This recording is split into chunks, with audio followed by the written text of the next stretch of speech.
bày. Nhìn quanh tôi một chùm núi cao hòa vào mây trời bát ngát. Đường tôi đi 1000 sắc hoa, con suối reo gọi mời.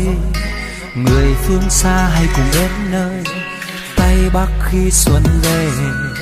Lộc non gương mình đón nắng, đón mùa xuân ghé qua. Dùng bậc thang từ xa xa, rừng đào hoa ban thơm ngát. Ở nơi đây họ đón xuân đơn giản nhưng yên bình.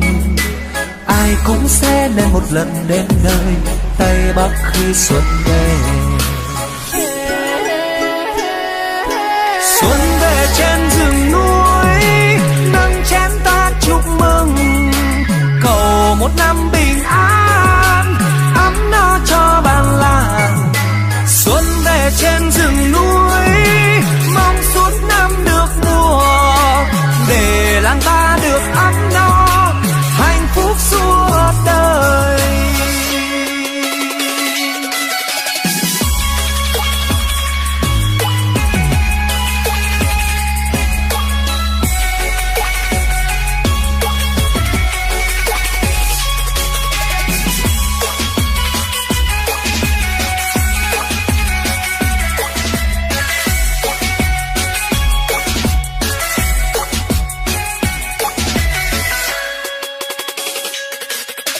Màn sương buông hòa vào ánh nắng, gió lạnh mây trắng bay.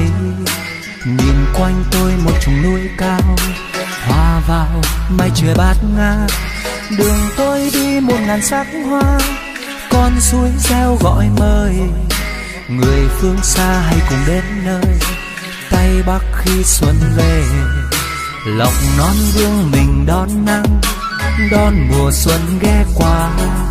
Dùng bậc thang từ xa xa, rừng đào hoa ban thơm ngát.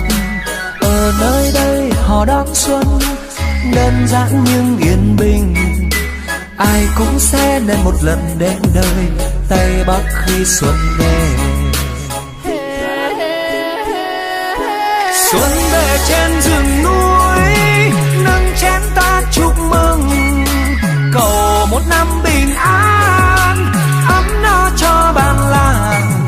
Xuân về trên rừng núi, mong suốt năm được mùa. Để làng ta được ấm no, hạnh phúc suốt đời. Xuân về trên rừng núi, nâng chén ta chúc mừng. Cầu một năm bình an,